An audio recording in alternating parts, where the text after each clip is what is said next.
or good evening, wherever you're from or whatever time you're listening. I'm taking you with me to see a friend and my sister. I've been so busy being in school, so now that the holidays are over, I'm on break and I have a day off.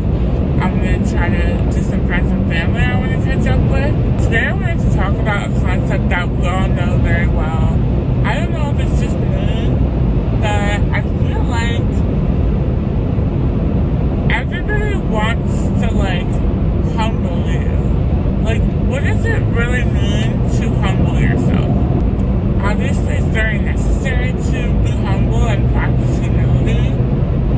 It's definitely something that I couldn't heal without or get as far in my growth as I have without, not only remembering where I came from, but always knowing and always being conscious of the fact that things could be so much worse and that some things I'll never have to experience because I have privileges. I think that since we're in a culture where mental health is a lot more talked about and mental illness and mental health struggles are a lot more accepted to discuss as well, I feel like there's sort of this space where we seem to, as a culture or a generation or a society these days, it seems to be really hard to validate ourselves. I feel like because of that, it can be hard to not guilt or shame yourself when you're struggling with your mental health or something, when you're struggling in general. Because people will always say someone else will always have it worse. And as someone that is a recovering empath, it doesn't make me feel better to know that people out there are struggling so bad. But I think that this is where practicing gratitude comes in. And this is really tricky for a lot of people because there's the concept of duality where we can be grateful and still be valid in our struggles. And I think that's where a lot of us get lost, is we don't know how to do that. Or we feel pressured to be grateful or pressured to always remember that, other people could have it worse than you or it could be worse for you, and somehow that invalidates what we're currently going through. For me, I think it was really important to not use the knowing that I am grateful, I do have a lot of privileges, and so many other people have it so much worse than me. For me, I use that to my advantage and to take a step back and be okay, Tori, imagine I'm going through everything I'm going through with my mental health, and I was homeless, and I didn't have support, and I didn't have a car, and I didn't have a job. Those things just make it so much harder. So it's very important to be humble and practice humility and to not use it as an excuse to invalidate yourself, but use it as an excuse to lift you up and to remind yourself that you have support and you have steps that you can work with and privileges that can ultimately help you.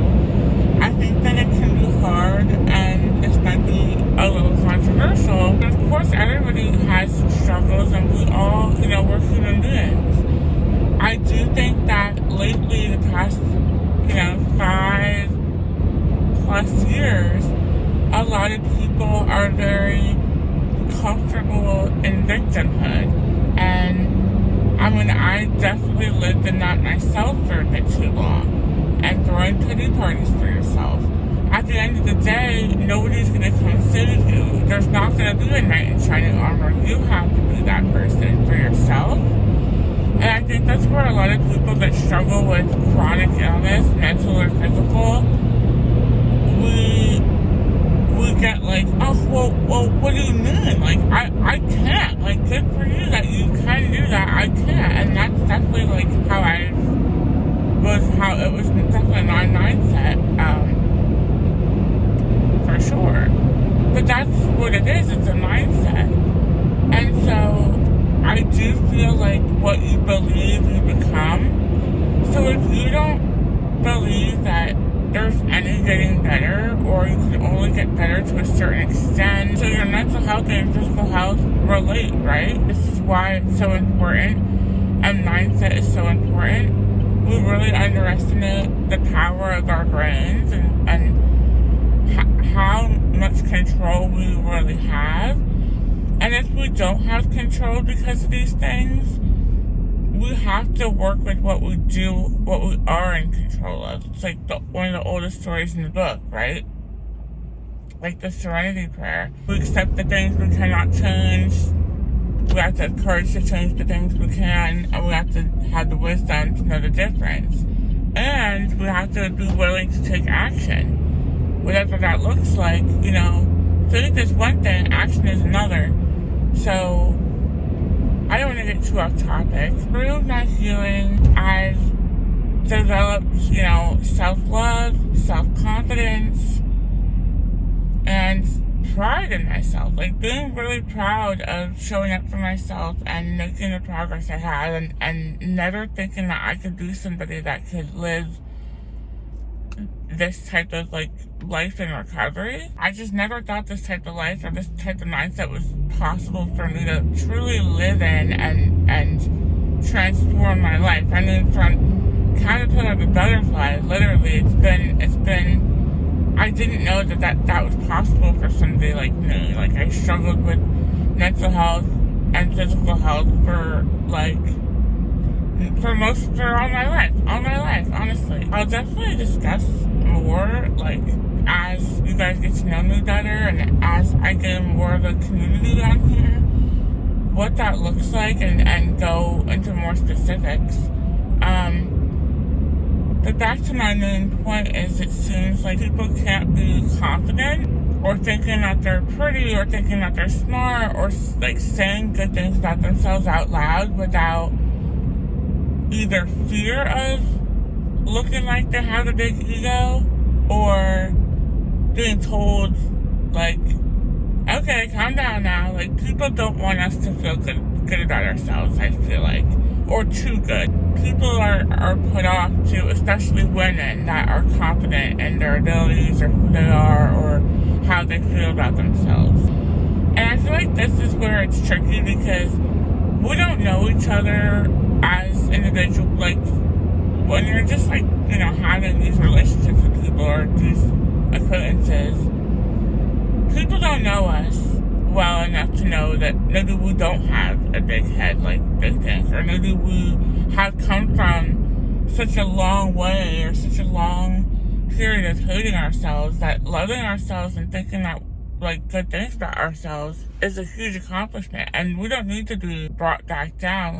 I feel like this is something that I've noticed, where if I'm oh, I think I'm so pretty, or oh, I think I'm so smart, or I feel kind of icky for saying that. And I don't want to feel that way. It took me so long to get to this place and to admit that I like things about myself and that I feel good about myself.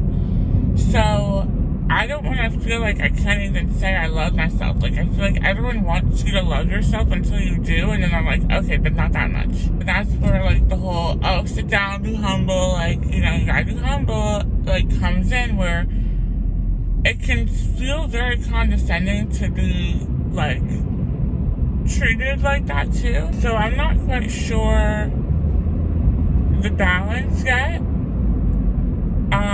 Because I always thought that, because the way I live my life is I'm always pretty conscious of the misfortunes in the world and the lack of privileges or the lack of resources that other people have. I know from certain experiences of mine that you could have everything and it could be taken away from you overnight. And so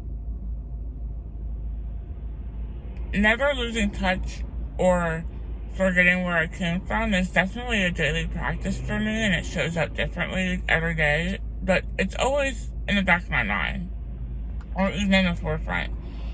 And so that's just like a given to me. So I feel like sometimes it would be nice to just be confident and not have to be told that you still have work to do. Because that's just a given. Everybody has work to do. We're always gonna have work to do as long as we're alive. So, but then I'm thinking to myself, and I'm like, well, maybe people don't know what you've been through. People don't know how you're thinking or how you're feeling or how you're going about your life or your feeling, and so maybe they think that they're talking to someone that does need to be humble.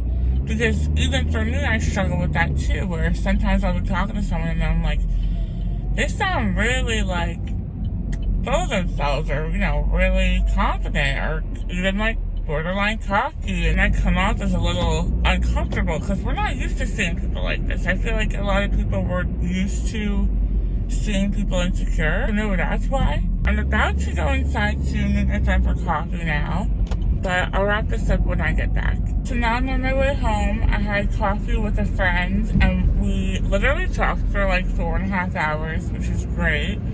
Had to catch up, and then I went to my sister's. So I thought a little bit more about what it means to be humble, and what it really means when other people want you to be humble. How can we be grateful for things we have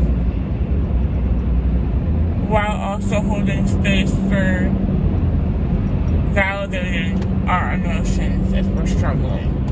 How can we use our humility to help ourselves instead of make ourselves feel guilty or shameful for not being grateful? And just because we're unhappy or struggling or have higher expectations or goals that we're not seeing results from, it doesn't mean we're not grateful for other things as well.